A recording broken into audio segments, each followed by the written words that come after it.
최영인 회장이 지금 경영을 하고 있고요. 두 아들을 두고 있습니다. 이 두 아들을 경영 일선에 놓고 많이 좀 보고 있는 그 상황에서 최근에 둘째 아들 차남이 마약 혐의로 실형을 선고받았고요. 그런데 깨끗한 줄만 알았던 허희수 전 부사장이 뉴스토마토 단독 보도에 의하면 마약 파문 이 허진수 SPC 부사장이 지금 마약을 한 것으로 알려졌습니다. 그 내용 좀 자세하게 짚어보도록 하겠습니다.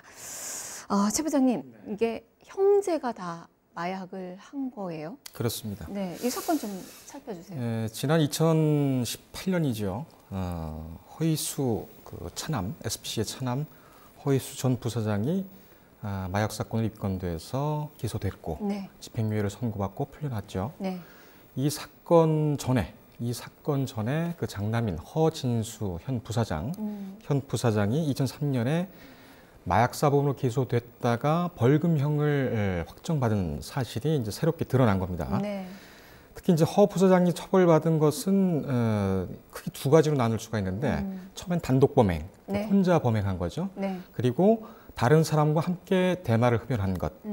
보통 보면은 이 단독 범행은 한남동에 있는 자택에서 혼자 했고, 그다음에 공범과는 코엑스에 있는 주차장에서 대마를 같이 흡연을 했습니다. 네. 이 사실이 검찰을 통해서도 확인이 됐는데 이 공범과 함께 피운 그 대마 흡연 혐의는 공범만 기소되고 공범만 벌금형을 받았습니다. 물론 단독 범행으로 허 부사장도 벌금 1,000만 원이 확정이 됐지만 그것도 다른 사건인 그렇습니다. 거죠? 그건 별건을 봐야 되겠죠. 네. 원래는 같이 공범인 경우에는 같이 병합돼서 기소되는 것이 일반적이다라는 것이 형사소송법과 그다음에 법조계, 검찰, 법원의 그런 판단입니다. 하지만 이거는 먼저 그 허 부사장이 기소가 됐고 이 같이 피운 그 코엑스에서 같이 피운 그 공범은 따로 한 2개월 후에 따로 기소가 됐습니다. 네. 이 당시 재판부 이게 왜 중요하냐? 이게 왜 중요하냐면은 앞서 모두에서 말씀드렸듯이 허희수 전 부사장이 집행유예를 받습니다. 범죄 혐의는 어떤 것이냐면은 미화 3,700달러를 주고 외국에서 대마를 밀수입합니다. 밀수입해서 이제 흡연을 하게 되는데 검찰 수사 단계에서 구속이 됐거든요. 근데 집행유예를 받고 풀려났다는 얘기죠. 네. 이게 어떻게 된 거냐면 그 당시 이제 재판부가 어떻게 판단을 했느냐? 이 마약 유무 범죄는 특성상 적발이 쉽지 않고 재범 위험성이 높을 뿐만 아니라 사회 전반에 미치는 아주 부정적인 영향이 있기 때문에 엄벌이 불가피하다라면서도 일부 흡연한 것을 제외하면 동종 범행으로 형사처벌을 받은 전력이 없다라고 양형서를 밝혔죠. 허 전 부사장이 앞서 마약 혐의로 기소가 됐더라면 2018년에 사건도 법원이 어떻게 판단했을 것인가 이것은 모르는 것이죠. 허희수 전 부사장이 그러니까 입건 전력이 있는데 초범이라서 감형을 받았다라는 거고 그렇다면 이번 판결이 잘못됐다라고도 볼 수 있는 거네요. 잘못됐다고는 볼 수가 없습니다. 그 기소 자체를 당시 하지 않았고 그리고 아마 이 법원에서는 그 검찰이 이제 기소하는 대로 그렇게 판단을 하는 것이기 때문에 그래서 당시 수사검사하고 부장검사들을 만나봤습니다. 그래서 과거에 2003년도에 허희수 전 부사장이 그 대마 해시신데 허진수 부사장이 구입한 11g 중에 5.5g을 그 나눠 가졌었거든요. 그래서 이 사실을 알고 있느냐 얘기를 해봤더니 검찰도 그 사실을 알았다 이렇게 얘기를 하더라고요. 본인이 또 뭐 자백한 것도 또 뭐 일부 기억이 난다 이렇게 얘기를 했었죠.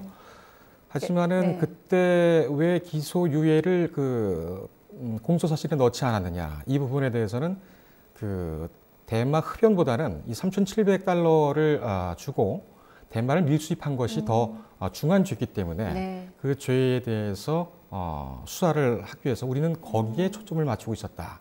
이렇게 해명을 했습니다. 형제가 같이 연루된 그 사건에서는 형이 어쨌든 벌금형을 받은 거고 예. 둘째 같은 경우는 이제 혐의 없음이 아니라 네. 죄는 되나 기소하지 않는다. 네. 유예를 한다는 얘기죠. 이 범죄는 네. 있다라는 것을 검찰이 당시 확인을 했다는 겁니다. 그리고 이제 형이 또 설 씨와 했던 그 사건에서는 설 씨는 지금 뭐 형을 받았는데 벌금형을 받았는데 지금 허진수 지금 현재 부사장은 또 역시 마찬가지의 상황인 거죠. 그래서 그렇죠. 검찰의 봐주기 수사 의혹이 지금 불거지고 그렇습니다. 있는 거고요. 그러니까는 네. 아까도 말씀을 드렸습니다만은 단독 범행과 공범 범행 이건 별건으로 봐야 되고 이것을 같이 기소를 하게 되면 단독 범행은 5번 흡연을 했거든요. 네. 그리고 공범과는 2번 흡연을 했습니다. 합치면 7번이죠. 네. 근데 허 부사장은 5번 흡연한 것만 처벌받은 겁니다. 기소를 안 한 거죠. 과거 사건이라 좀 많이 지난 사건인데 판결문을 어떻게 입수하신 거예요? 저희 뉴스토마토 법조팀은 그 남양육 외손녀 그 황하나 씨 네. 사건이 불거진 후 유사 사례가 있을 것으로 보고 그 전부터 좀 취재를 해왔습니다. 약 한 달 정도 본격적으로 취재를 시작했는데 이 제보는 뭐 그렇게 기대한 만큼 오지 않았어요. 네. 그래서 직접 우리가 유사 사례를 한번 찾아보자, 처벌되는 것을 한번 찾아보자 해서 판결문을 이제 정식 절차를 통해서 확보를 하게 됐죠. 예. 당시에 이제 그 어떻게 했냐면은 저희가 기존부터 가지고 있던 데이터, 그러니까 정보 데이터에 있는 마약 전력이 있거나 또는 의심되는 재벌가의 3세들 또는 뭐 그 가족 중에 일부 네. 이 사람들의 이름하고 그 다음에 해쉬시, 액상대마 뭐 이런 신종 그 마약이죠. 네. 아주 독성이 강하다는. 네. 그런 것을 키워드로 해서 같이 검색을 했습니다. 이 대법원 홈페이지 보면은 종합법률 검색 센터나 종합법률 서비스 센터나 그리고 대법원에 가면은 법원 도서관 검색하는 것이 있거든요. 거기 보면 중요 판결들이 나와 있습니다. 거기서 뭐 한 일주일 정도 계속 찾다가 결국은 저희가 단서를 잡은 거죠. 팩트 체크는 하신 거죠? 물론입니다. 그 공익적 목적이라고 하더라도 판결문을 제공할 때는 다 익명을 하게 되거든요. 네. 저희도 익명이 된 것을 받았습니다.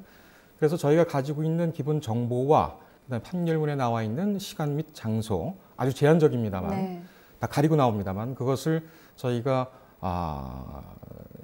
여러 방면으로 해서 입체적으로 체크를 했었죠. 네. 그렇게 해서 일단은 이 사람들 판결문에 등장한 인물들이 누군가를 특정을 했고 이 사실을 가지고 당시 수사 검사, 기소 검사 다 확인을 했습니다. 2003년이라서 네. 16년이 전이기 때문에 그래서 2003년도에 검찰 배치표를 다시 입수를 해서 확인을 했습니다. 하지만은 뭐 물론 쉽지는 않았겠죠. 그래서 일부 당사자들은 확인을 꺼렸고 또 일부 기록은 오류가 있었고 네. 수사검사 같은 경우에는 동명이인으로 또 검사가 있었고 그런 문제가 좀 있었습니다. 네. 그래서 결국 3주 정도 취재를 한 끝에 사실 확정하고 SPC 쪽에 직접 확인을 요청을 했죠. 네. 그래서 SPC 쪽에서도 관계자들이 저희 회사를 2번 방문해서 직접 확인을 했습니다. 그 이야기 들으니까 SPC 입장부터 좀 궁금해지네요. SPC 입장은 뭐 16년 전 거를 이렇게 끄집어냈느냐. 그리고 2003년에는 그 허희수 전 부사장 같은 경우에는 기소유예는 아니고 그 기소유예를 받았는데 그 기소유예는 기소가 아니다. 네. 그리고 범죄 경력 조회에 걸리지 않는다. 그렇다면 동정 범행에 속하지 않는다. 이렇게 얘기를 했어요. 언뜻 들으면 맞는 것 같지만 이 기소유예라는 것은 아까도 말씀드렸습니다만 범죄가 인정되지만 여러 가지 사정을 참작해서 기소를 잠시 유예한다는 것이죠. 그런데 이 SPC에는 동정 범행에 해당하지 않는다고 이렇게 얘기를 합니다. 저희로서는 뭐 좀 이해를 할 수 없는 부분이고요. 그리고 허 부사장 같은 경우 공범 범죄하고 그 5번하고 2번 이 범죄 사실이 같지 않느냐, 흡연한 거 아니냐 이렇게 또 얘기를 하는데 그것은 아까도 말씀드렸듯이 건건별로 기소를 하고 공범하고 같이 할 때는 반드시 병합을 해야 되는 것이 형사소송법상 원칙이기 때문에 10번 흡연했으면 10번 다 기소되는 게 맞는 그렇습니다. 거고 뭐 법조계에서도 이게 뭐 시각일 텐데. 예. 네. 그럼 이제 검찰의 입장은 좀 어때요?